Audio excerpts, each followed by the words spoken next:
Hello everyone, আমি পূর্ণিমা আর তোমরা দেখছো আমার channel Purnima cake and bake.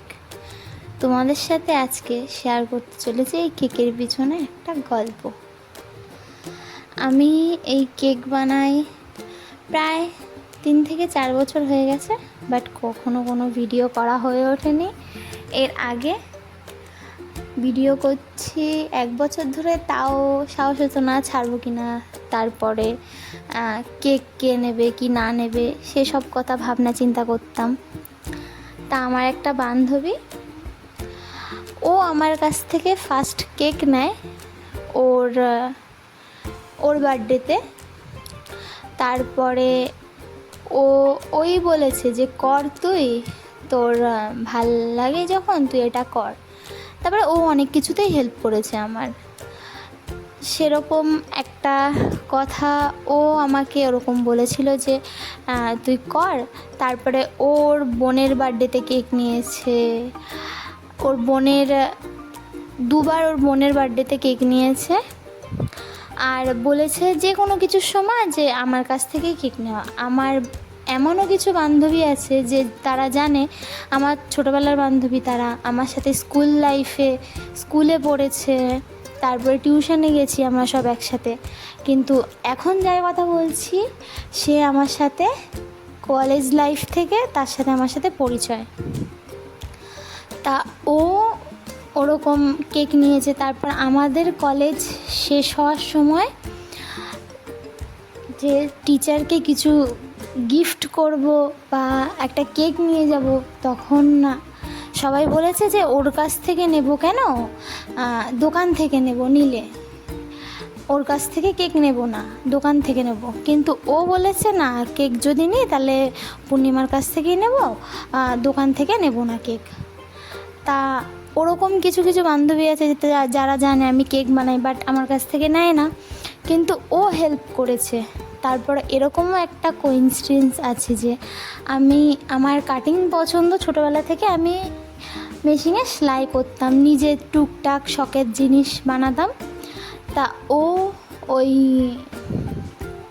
এক জায়গা কাটিং শিখতো, তা আমাকে সেখানে নিয়ে গেছিলো যে যে শিখবি, তোকে নিয়ে যাব। তা আমাকে নিয়ে গেছিলো, তা ওর জন্য আমি কাটিংও শিখেছি। আর এই কেকের জন্য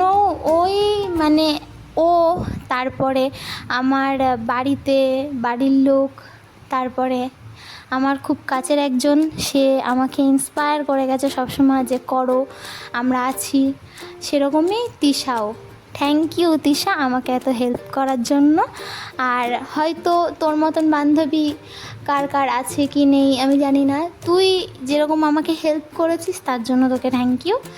আর আমার সাথে অনেকে এরকম করেছে যে জানে, কিন্তু তার মেয়ের বার্থডে বলো বা হাজব্যান্ডের বার্থডে বলো, কখনো বাইরে থেকে কেক নিয়েছে।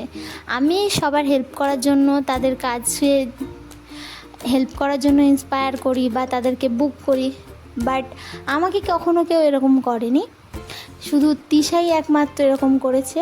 আর আমাদের এখানে একটা বান্ধবী আছে, ওর নাম তৃষ্ণা, ও ওরকম করেছে।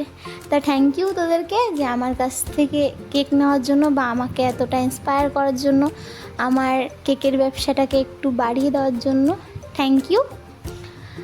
আর যাই হোক, এবার কেকের কথা আসি। এটা সেই কেক ছিল না যেটা তিশা বা তৃষ্ণা নিয়েছে, এটা অন্য একটা কেক। এটা তোমার হচ্ছে গিয়ে কালী পুজোর 2 দিন আগের একটা অর্ডার ছিল। এটা ছিল স্ট্রবেরি ফ্লেভারের, এর ইনসাইডে ছিল স্ট্রবেরি ক্রাশ। আর এটা একটা ফুল থিম ছিল। এই ফুলটাও আমি ফার্স্ট টাইম ট্রাই করেছি, কেমন হয়েছে না হয়েছে সবাই জানিও। আর যদি কারোর কোনো অর্ডার পারপাস আমার কাছে কেক লাগে তো আমাকে মেসেজ করতে পারো, আমি তোমাদের মেসেজে রিপ্লাই করব যে কার কীরকম কেক লাগবে। আর আমার লোকেশান হচ্ছে বীরা বল্লভপাড়া স্টেশনের কাছেই, বীরাতে। কারোর যদি কোনো অর্ডারের কেক লাগে তো আমার সাথে যোগাযোগ করতে পারো। আমি চকলেটও সেল করে থাকি, হোমমেড চকলেট।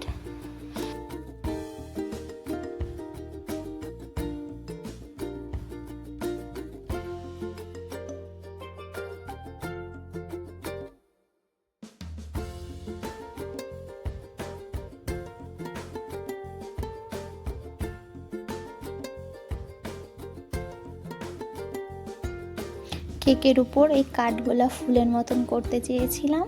কেমন কি হয়েছে জানি না যে কেমন লাগছে। আর এর সাইডে হচ্ছে কি কিছু পাপড়ি দিয়েছিলাম, আর এটা ছিল এর ফাইনাল লুক। এর উপরে হ্যাপি বার্থডে লেখাটা লিখেছিলাম, আর এটা হচ্ছে এর ফাইনাল লুক। যদি কেউ অবধি ভিডিওটা দেখে থাকো তো থ্যাংক ইউ সবাইকে। ওকে, টাটা, বাই।